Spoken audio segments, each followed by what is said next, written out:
नमस्कार, मैं हूं अंजलि और आप देख रहे हैं BNN न्यूज। तो चलिए शुरुआत करते हैं आज की धर्म से जुड़ी बड़ी खबरों से। भारत में विंध्यवासिनी की पूजा और साधना का प्रचलन है। देवी विंध्यवासिनी माता कौन थी, कहाँ है और उनका मुख्य शक्तिपीठ, जानिए महत्वपूर्ण रहस्य। भगवान श्री कृष्ण की माता का नाम देवकी था। जब मथुरा के कारागार में देवकी के गर्भ से अष्टम पुत्र के रूप में भगवान श्री कृष्ण का जन्म हुआ, तो उसी दौरान गोकुल में यशोदा मैया के यहाँ एक पुत्री का जन्म हुआ। वसुदेव जी बाल कृष्ण को लेकर कारागार से निकलकर यमुना पार कर गोकुल पहुंचे और उन्होंने उसी रात को बाल कृष्ण को यशोदा मैया के पास सुला दिया और वे उनकी पुत्री को उठा कर ले गए। यह कार्य भगवान की माया से हुआ। गर्ग पुराण के अनुसार भगवान कृष्ण की मां देवकी के 7वें गर्भ को योग माया ने ही बदल कर रोहिणी के गर्भ में पहुंचाया था, जिससे बलराम का जन्म हुआ।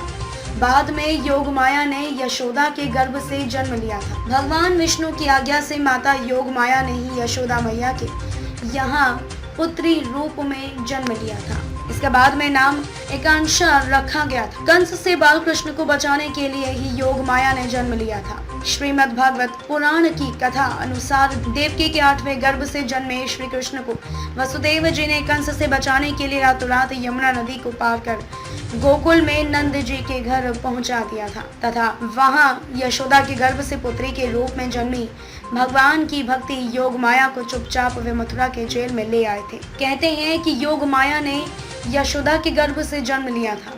इनके जन्म के समय यशोदा गहरी निद्रा में थी और उन्होंने इस बालिका को देखा नहीं था। जब आंख खुली तो उन्होंने अपने पास पुत्र को पाया जो कि कृष्ण थे। बाद में जब कंस को देवकी की 8वीं संतान के जन्म का समाचार मिला तो वह कारागार में पहुंचा। उसे यह सुनकर आश्चर्य हुआ कि पुत्र की जगह कन्या का जन्म कैसे हुआ। आकाशवाणी में तो देवकी के 8वें पुत्र द्वारा मेरे वध की बात कही गई थी, फिर यह पुत्री कैसे हो गई। कंस ने सोचा कि यह विष्णु का छल हो सकता है, इसीलिए उसने उस नवजात कन्या को पत्थर पर पटक कर जैसे ही मारना चाहा, वह कन्या अचानक कंस के हाथों से छूटकर आकाश में पहुंच गई और उसने अपना दिव्य योग माया स्वरूप प्रदर्शित कर कंस से कहा, अरे मूर्ख, तेरा वध करने के लिए देवकी की 8वीं संतान जन्म ले चुका है, मुझे मारने से क्या होगा।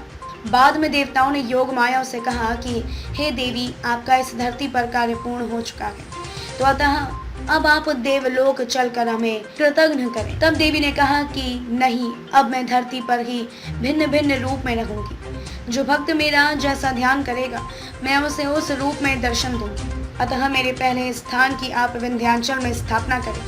तब देवताओं ने देवी के विंध्याचल में एक शक्तिपीठ बनाकर उनकी स्तुति की और देवी वहीं विराजमान हो गई। श्रीमद् भागवत पुराण में देवी योग माया को ही विंध्यवासिनी कहा गया है, जबकि शिव पुराण में उन्हें सती का अंश बताया गया है। अब तक के लिए बस इतना ही। ऐसी ही धर्म से जुड़ी बड़ी खबरों को देखने के लिए बने रहिए हमारे साथ और देखते रहिए BNN न्यूज।